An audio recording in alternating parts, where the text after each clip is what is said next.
നമസ്കാരം. എല്ലാ മലയാളി വാർത്താ പ്രേക്ഷകർക്കും നല്ലൊരു ദിവസം ആശംസിച്ചുകൊണ്ട് വാർത്തകളിലേക്ക് കടക്കുകയാണ്. ഏവർക്കും സ്വാഗതം. മഴ മുന്നറിയിപ്പ് നോക്കാം. കേന്ദ്ര കാലാവസ്ഥാ വകുപ്പിന്റെ വരുന്ന 5 ദിവസത്തേക്കുള്ള മഴ സാധ്യതാ പ്രവചനം. വിവിധ ജില്ലകളിൽ കേന്ദ്ര കാലാവസ്ഥാ വകുപ്പ് മഞ്ഞ അലർട്ട് പ്രഖ്യാപിച്ചിരിക്കുകയാണ്. ഇന്ന് പത്തനംതിട്ട, ഇടുക്കി, പാലക്കാട്, മലപ്പുറം, വയനാട് ജില്ലകളിൽ മഞ്ഞ അലർട്ടാണ്. ഒറ്റപ്പെട്ട ശക്തമായ മഴയ്ക്കുള്ള സാധ്യതയാണ് പ്രവചിക്കപ്പെട്ടിരിക്കുന്നത്. 24 മണിക്കൂറിൽ 64.5 മില്ലിമീറ്റർ മുതൽ 115.5 മില്ലിമീറ്റർ വരെ മഴ കിട്ടും. ശ്രീലങ്കൻ തീരത്തിന് സമീപത്തുള്ള തെക്ക് പടിഞ്ഞാറൻ ബംഗാൾ ഉൾക്കടലിന് മുകളിലായി ഡിറ്റ്വ ചുഴലിക്കാറ്റ് സ്ഥിതി ചെയ്യുന്നുണ്ട്. വടക്ക് പടിഞ്ഞാറ് ദിശയിൽ സഞ്ചരിച്ച് ശ്രീലങ്ക തീരവും സമീപ തെക്കു പടിഞ്ഞാറൻ ബംഗാൾ ഉൾക്കടലും വഴി നവംബർ 30 രാവിലെയോടെ വടക്കൻ തമിഴ്നാട്, പുതുച്ചേരി, തെക്കൻ ആന്ധ്രാപ്രദേശ് തീരത്തേക്ക് നീങ്ങാൻ സാധ്യത. കേരളത്തിൽ വരുന്ന ദിവസങ്ങളിൽ നേരെ ഇടത്തരം മഴയ്ക്ക് സാധ്യതയുണ്ട്. ഇന്ന് ഒറ്റപ്പെട്ട ശക്തമായ മഴയ്ക്ക് സാധ്യതയുണ്ട്. ഡിറ്റ്വ വളരെയധികം നാശം സൃഷ്ടിച്ചുകൊണ്ടിരിക്കുന്നു.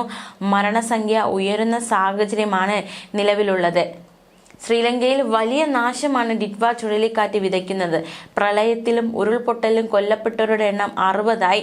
രക്ഷാപ്രവർത്തനത്തിനായി ഇന്ത്യ INS വിക്രാന്ത് വിട്ടു നൽകിയിരിക്കുകയാണ്. തെക്കൻ തമിഴ്നാട് തീരത്ത് കനത്ത ജാഗ്രതാ നിർദ്ദേശം പുറപ്പെടുവിച്ചു.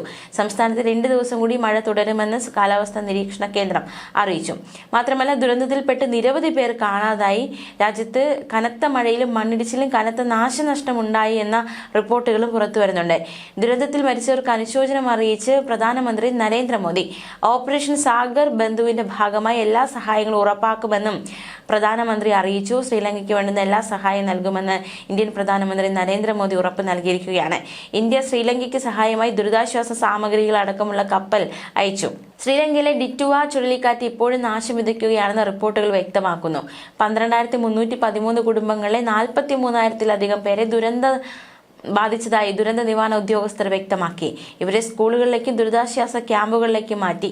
ശ്രീലങ്കയിൽ വീശിയടിച്ച ഡിറ്റ്വ ചുഴലിക്കാറ്റിനെ തുടർന്നുണ്ടായ മഴയിലും മണ്ണിടിച്ചിലും 72 മണിക്കൂറിനിടെ 80ഓളം പേരാണ് മരിച്ചത്. 23ഓളം പേരെ കാണാതായിരിക്കുകയാണ്. എന്തായാലും ഓഫീസുകൾ, വിദ്യാലയങ്ങളൊക്കെ അടച്ചു. ട്രെയിൻ സർവീസ് റദ്ദാക്കി. മധ്യപ്രവിശ്യ നഗരമായ ഗംഗ്പോലയിൽ റെയിൽവേ സ്റ്റേഷൻ വെള്ളത്തിലായി. മാത്രമല്ല, തലസ്ഥാനമായ കൊളംബോയിൽ നിന്ന് 300 കിലോമീറ്റർ കിഴക്കുള്ള ബദുള്ള, നുവാര, ഏലിയ എന്നീ തേയിലത്തോട്ടങ്ങളിൽ വ്യാഴാഴ്ച ഉണ്ടായ മണ്ണിടിച്ചിലിൽ 25ലധികം പേർ മരിച്ചു. ഒട്ടേറെ പേരെ കാണാതായി. കനത്ത മഴയും ഇടിമിന്നലും ശക്തമായ കാറ്റും തുടരുമെന്നാണ് കാലാവസ്ഥാ മുന്നറിയിപ്പ്.